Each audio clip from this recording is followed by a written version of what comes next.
welcome to today's episode of Expedition Dogman. My name's Jamie, and I will be your host this evening. First of all, I'd like to thank everybody who's subscribed, and I'm looking at setting up a Patreon, so please do leave a comment in the description down below if it's something that you'd be interested in. First of all, from all of us here at Expedition Dogman, I'd like to be the first to wish you a very Merry Christmas and a prosperous 2022. Anyway, moving on.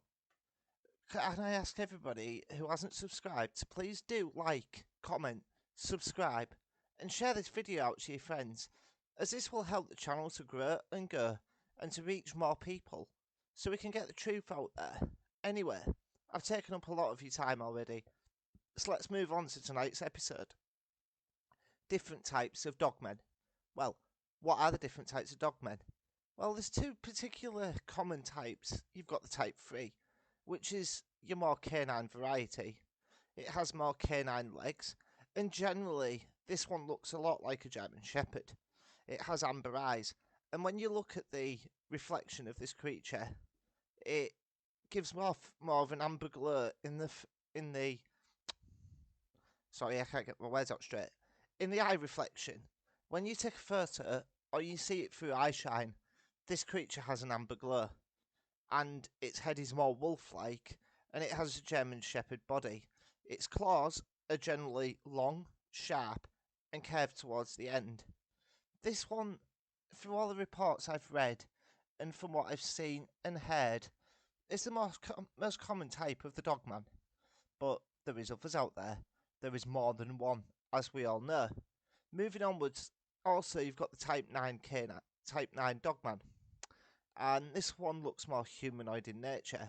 It looks basically like a human has bred with a wolf, and this one has more humanoid features. Its face is shorter, and this one does exist, but it's not very common. So, why is there different types of dogman? Why is there different breeds? Well, we've mentioned this before in government cover-up. Is it a case that the government are getting control of these creatures and interbreeding them in order to create different types of dogman? That is an interesting theory, and it is one that potentially could explain a lot of this.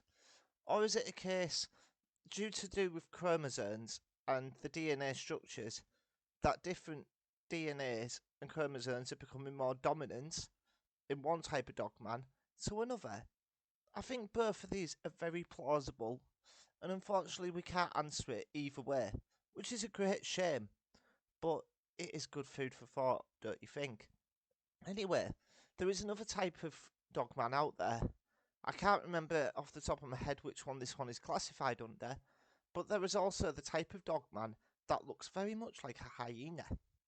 Now, there's not much known about this one, because this one, unfortunately, is not very commonly known.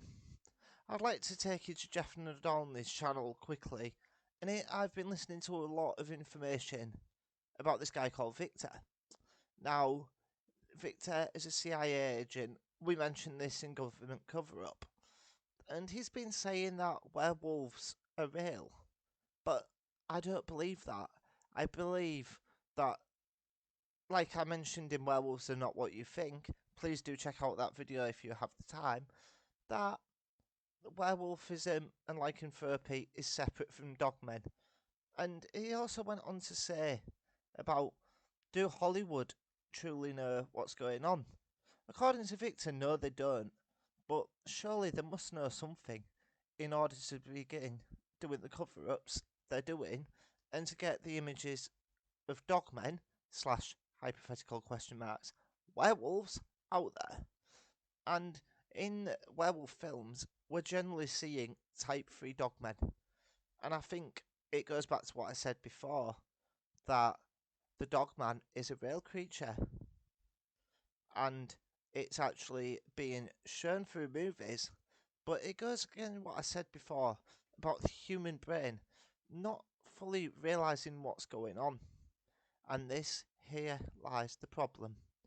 We cannot truly see what the dogman looks like, because it comes down to human fight or flight, and we don't fully realise as to what type we're actually seeing. And if we look at everything we've discussed since this channel was born, all the paths seem to be interweaving together.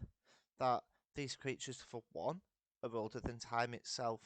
They was here before us. Two, they have a lot of interesting capabilities, and to find out we're not top of the food chain is a very sobering thought. And to be honest with you, it's quite scary to think that there is more terrifying creatures out there than ourselves. 3. These creatures can't be killed easily. Yes, obviously the head's exposed, but if you're taking a point blank shot to a dogman, you're not going to get very far, and this is a very sobering thought indeed. But do all these types of dogmen live together happily? The theories suggest that they don't. To be honest, from what I've seen, heard, and read, I can't say I've witnessed them living in clans, because, yeah, I've only seen one in passing, and as we saw in the hunt for Stinkhair, it was hiding in the trees. But you can bet your bottom dollar that there was more around at this point. But do they live happily together? Some say yes, some say no. I think they do, to a degree. And they've got like an alpha and a beta system set up. And the one thing they do is they squabble out their differences. And occasionally you'll find one going off by itself. Is it a case that one's been exiled? But generally, from what I've seen, Type 3s live together, Type 9s live together, and so do all the different types of dogman. And there's new species of them coming out, because people are coming out and talking a little bit more about them. I encourage people to do that. And if you've got any thoughts and theories as to why there is different dogmen, please do leave it in the comment section down below. And until next time, my fairy friends, be aware of the howl.